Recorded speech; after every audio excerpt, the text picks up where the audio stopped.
शरण्यम् मृत्यार्तेऽहं प्रणतपालभवाब्धिपूतम्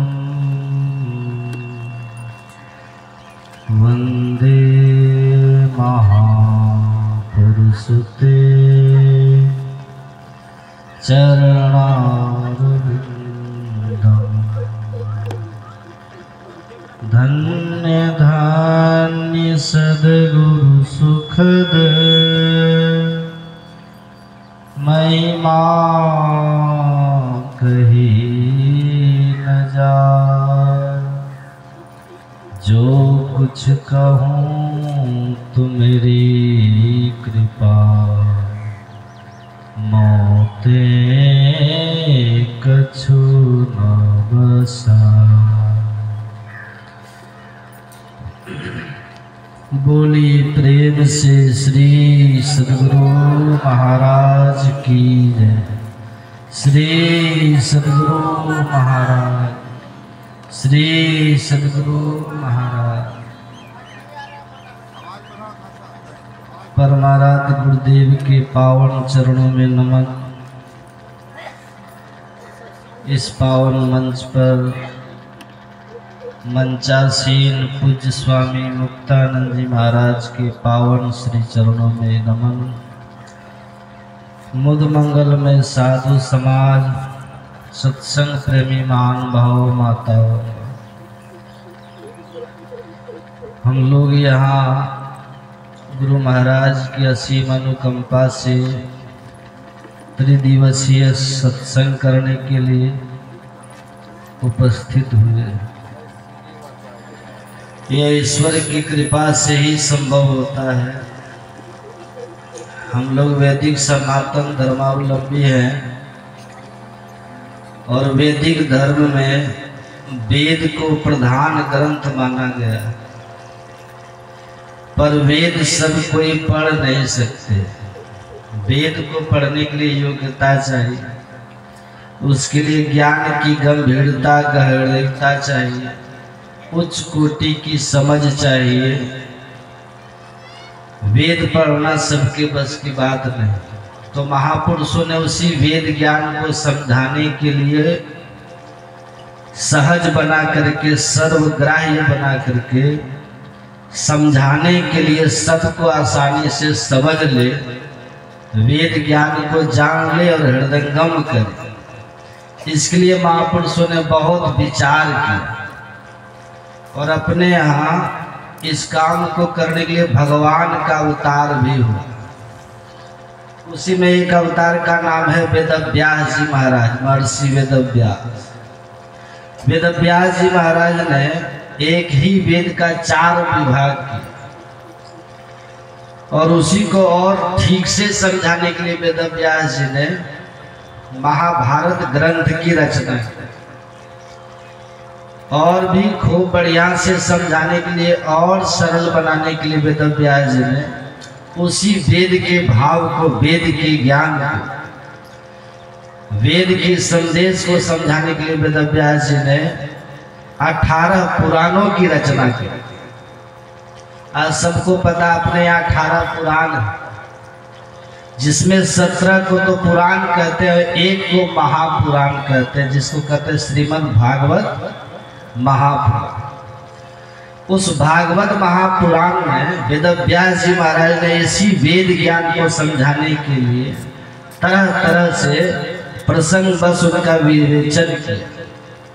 आज सबको पता है इस भागवत ग्रंथ के जो मुख्य वक्ता हैं वो है सुखदेव जी महाराज, श्रोता है परीक्षित जी महाराज। तो सुखदेव जी महाराज ने परीक्षित जी से कहा है, अथवा यूं कह दीजिए कि वेदव्यास जी महाराज ने ऐसा वर्णन किया है, इस संसार में 3 चीज बहुत दुर्लभ है। दुर्लभ कहते हैं उसको जिसको पाना बहुत कठिन है, जो बड़ी कठिनाई से मिले, जिसको पाने के लिए थोड़ी मेहनत करना पड़े, परिश्रम करना पड़े, दौड़ भाग करना पड़े, हिम्मत जुटानी पड़े, और तब मिल सके, तब उसका लाभ हो सके, उसी को कहते हैं दुर्लभ। वेदव्यास जी कहते हैं, लिखते हैं, इस संसार में 3 चीज बहुत दुर्लभ है, अर्थात इन 3 चीजों को पाना बहुत कठिन है।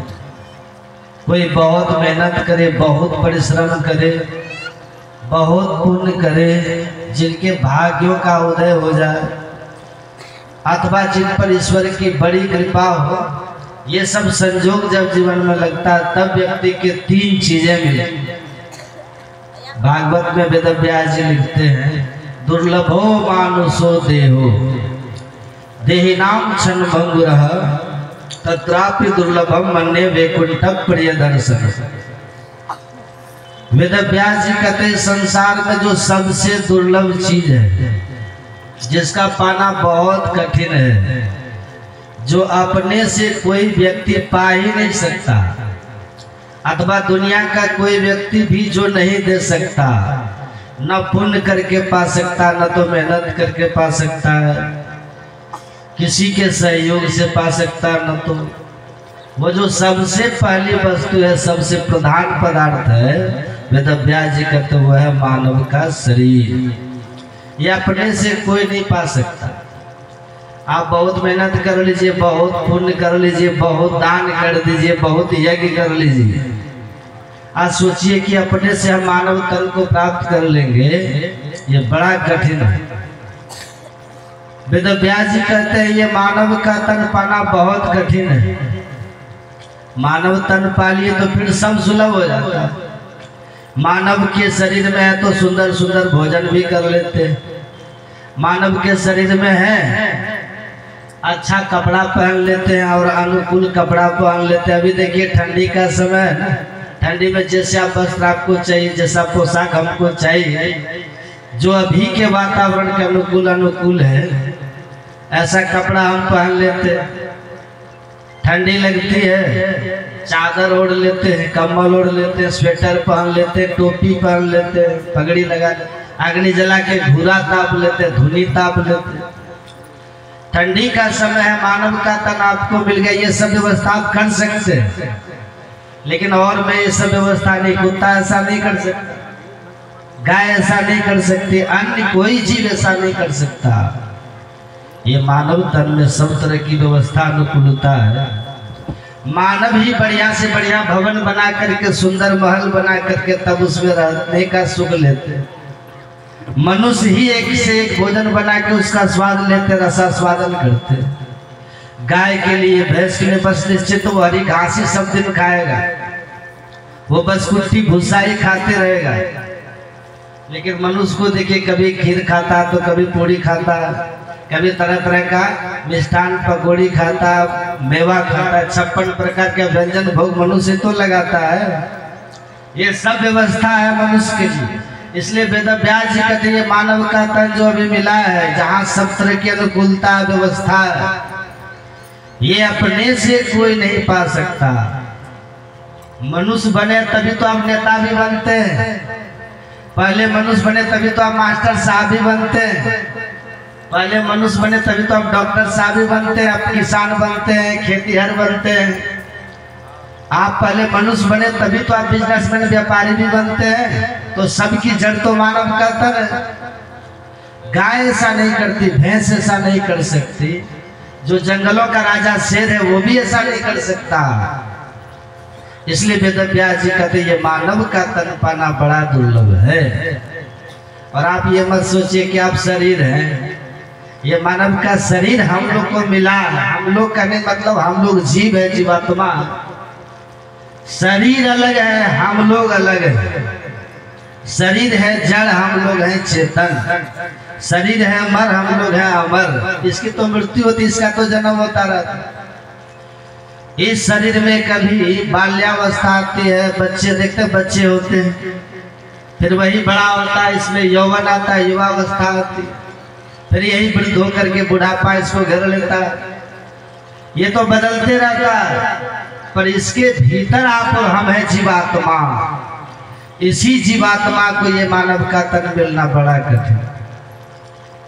गधा का शरीर मिलना, घोड़ा का शरीर मिलना, गाय का मिलना, बैल का मिलना, कीड़ा मकोड़ा बनना, पेड़ पौधा बन जाना, लता विटप बन जाना, पशु पक्षी बन जाना, जलचर बन जाना, थलचर बन जाना, नभचर बन जाना, जो आकाश में चलने वाले वो सब बन जाना बड़ा आसान है। ये सब तो व्यक्ति कर्म करके पा सकता है, लेकिन ये मानव का तन पाना बड़ा कठिन। इसलिए वेद व्यास जी कहते हैं दुर्लभो मानुषो देहो, ये मानव का तन पाना बड़ा कठिन। ये किसको मिलता है? जिस पर ईश्वर की कृपा हो, बस उसी को केवल ये मिलता है। ईश्वर कृपा के बिना कोई सोचे हम मनुष्य शरीर पाल है, कोई जीव की कामना हो, मानव तन तो चाहते सब कोई है। काकभूषुंडी जी महाराज भी कहते हैं रामायण में, काकभूषुंडी जी कहते हैं जीव चराचर जांचत जेहि, जितने चलने वाले जीव है और जितने नहीं चलने वाले जीव है, सभी चाहता कि मानव का शरीर हमको मिले, सब चाहता, लेकिन पाना बड़ा कठिन। और आपको आश्चर्य लगेगा सुन के, देवी देवता भी चाहता कि मानव का तन मिले। ये वचन किसी आम व्यक्ति का नहीं, राम भगवान का वचन है। राम भगवान का तस्वीर दुर्लभ, ये मानव का तन देवताओं को पाना बड़ा कठिन है, पर चाहते वो भी सबको नहीं मिलता। जिन पर ईश्वर की बड़ी कृपा होती है वो करुणा करते, दया की दृष्टि से जब ईश्वर किसी को देखते हैं तब ये मानव का तन मिलता, नहीं तो पाना बहुत कठिन है। मान लीजिए ईश्वर की कृपा हो गई, मानव का तन आपको मिल गया, इसको सब दिन रख पाएंगे? रख पाएंगे सब दिन इसको? आप कितनों बॉडीगार्ड रख लीजिए, आप कितनी भी बड़ी भयंकर हार्ड सिक्योरिटी में चलिए, गार्ड रख करके चलिए, चलते आजकल लोग गार्ड लेके चलते, आप कितनी भी व्यवस्था लेकर के चलिए, पर इसको सब दिन रख पाइएगा? इसको रख नहीं पाएंगे। तो पहला तो दुर्लभ यह है कि मानव का तन मिले, यही सबसे बड़ा दुर्लभ। यदि मानव का तन ईश्वर कृपा से मिल भी गया तो इसको अपने इच्छा अनुसार, अपने मनोनुकूल आप चाहिए हम सब दिन रखें तो रख पाइएगा? नहीं रख पाइए। आप कितना भी परिश्रम कर लीजिए, कितना भी अकल लगा लीजिए, कितनी भी बुद्धि लगा लीजिए, कितना भी दिमाग खपा लीजिए, कुछ भी कर लीजिए, इस मानव तन को सब दिन आप रख नहीं पाए। एक व्यक्ति ने कहा बाबा हम बूढ़ा कभी नहीं होंगे। कहा क्यों नहीं होंगे? कहा हम च्यवनप्राश खाते हैं। तो च्यवनप्राश खाने से सब दिन जवान रहेगा? च्यवनप्राश जिस ऋषि के नाम पे बना है, च्यवन ऋषि के नाम पे बना है, और अश्वनी कुमार ने उनको बना करके दिया। वो च्यवन ऋषि भी बूढ़ा होकर के मर के संसार से चले गए। तो च्यवनप्राश खाने वाले सब दिन जवान रह पाएंगे? कब शरीर छूटेगा, कब बूढ़ा होंगे, कब ये छूट जाएगा, कोई अता पता नहीं है। ये भी मत सोचिए कि बूढ़ा होकर के ही हम मरेंगे, ऐसा भी निश्चित नहीं है। कल सुना रहे थे पूज्य मुक्तानंद बाबा, नहीं बालक नहीं यौवने नहीं वृद्धि कछु बंध, वह अवसर नहीं जानिए जब आए पड़े जम फन। जम का फंदा कब आएगा है किसी को जानकारी? कोई नहीं जानता। कितना बच्चा तो माँ के पेट से मर करके ही जन्म लेता है, कितना जन्म लेते ही मर जाता है। विमला नानु पश्यन्ति पश्यन्ति ज्ञान चक्षुषः, जिसके पास ज्ञान की दृष्टि होती वो देखता है कि मर के कौन कहाँ जा रहा है, पर सबको ये बात पता नहीं चलता। और आपको पता हम लोग जो मनुष्य है, मनुष्य के पेट में जो माएँ जो होती है, माताएं जो होती हैं, माताओं के पेट में जो बच्चा होता है तो उल्टा टंगा रहता है। गाय का बच्चा तो तभी वो सीधा रहता है, उसका मुंह रहता है एकदम पीछे की तरफ, उधर धर रहता है, तभी वो सीधा रहता है। और हम सब जो माँ के पेट में रहे हैं पूरे 9 महीना, वहाँ तो बिल्कुल उल्टा लटक करके रहते हैं। वहाँ खून होता है, पीप होता है, रस होता है, रक्त होता है, क्या क्या वहाँ रहता है, गंदगी से भरी रहती है वो जगह। मलमूत्र की थैली जा रहती है, वहीं पर हम 9 महीना तक पड़े रहते हैं, वहाँ रहते हैं। कितना तो वहां रहते रहते माँ के पेट में ही मर जाता। और आपको आश्चर्य लगेगा कितने को मार दिया जाता है। बहुत ये घटना घट रही, जानते भ्रूण हत्या हो रही, माँ के पेट में बच्चा को मार दिया जाता। ईश्वर की कृपा उन पर हुई, मानव तन देखिए मिल गया, लेकिन मानव तन पाने के बाद भी कब वो मरेगा कोई अता पता नहीं, वही मर जाता है। कितने को मार दिया जाता है। माँ के पेट में भी बच्चा को ज्ञान होता, बोध रहता, वहां भी बच्चा को ज्ञान होता है, और वहां कोई बच्चा को मारे, आप विचार कीजिए ये कितना दुखद होता है। उस बच्चा को भी कष्ट होता है, उसको भी दुख होता है। अपना लाट रखे कितना वहीं पे मर जाता है, कितना को मार दिया जाता है। कितना बच्चा तो जन्म लेने के समय इतनी पीड़ा, इतना दुख होता है कि जन्म लेने के समय भी बढ़ जाता है। कितना का जन्म होता है, छठी भी नहीं देखता कि छुट्टी हो जाती है। कितने जवान भी परमान चढ़ जाते हैं। अब बूढ़ा के लिए कहते बूढ़े तन की क्या पड़ती थी। इसलिए संत गुरु नानक देव कहते हैं, नहीं बालक नहीं यौवने, नहीं वृद्धि कछु बंध, वह अवसर नहीं जाने दवाए पड़े जमपंथ। जम का फंदा कब आएगा ये किसी को पता नहीं। यही वेद व्यास जी कहते हैं, पहला तो सबसे जो दुर्लभ है वो है मानव का तन पाना। ये बहुत दुर्लभ चीज है। और यदि मानव का तन मिल गया तो जिंदा रहना बड़ा कठिन है। जिंदा रहना बहुत कठिन है। कौन कब मरेंगे ये किसी को पता नहीं है। झूठे सुख को सुख कहे, मानत है मन मोद, जगत चबे ना काल का कुछ मुख में कुछ गोद। कबीरा गर्व न कीजिए, काल कहे करके, ना जाने कि तुम्हारे हैं क्या घर और क्या परदेश। कहाँ कब किसको मार देगा कोई पता है, किसी को अता पता नहीं। तो दूसरा जो सबसे दुर्लभ चीज है वेद व्यास जी कहते वो है मानव तन जिंदा रहा। यदि जिंदा रह गए तो पहला तो दुर्लभ ये था कि मानव का तन कठिन है पाना, ईश्वर कृपा से मिला है। ईश्वर कृपा से हम जिंदा भी हैं, पढ़ लिख लिए, नौकरी चाकरी कर रहे, खेती गृहस्थी कर रहे, बिजनेस व्यापार कर रहे, हम जिंदा भी हैं। कमा रहे, खा रहे, बाल बच्चा का परवरिश कर रहे हैं, अपनों से मिल करके हैं, मित्र से दोस्ती करके दुश्मन से झगड़ा करते रहते हैं, अड़ोसी पड़ोसी से प्रेम से भी रहते हैं। ये सब तो कर रहे हैं, लेकिन इस समय हमारा बीत रहा है।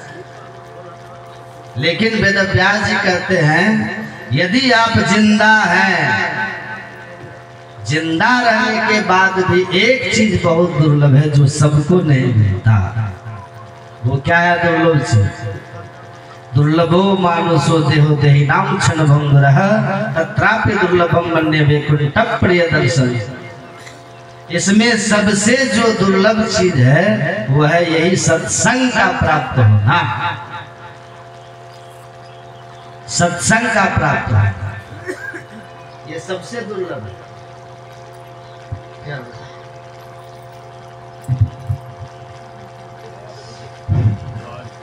समय जो है ना, आज कुछ बाबा निकलेंगे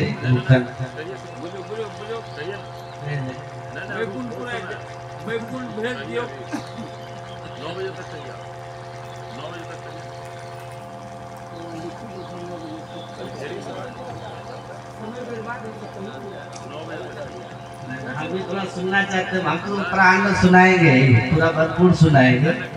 नहीं हमको आपका सुनना है, हमको सुनिए ना। मैं चाहता हूँ कि कुछ बाबा से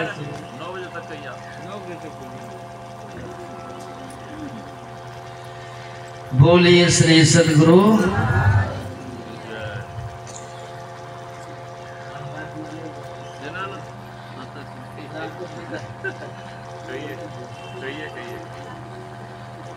समय बहुत है।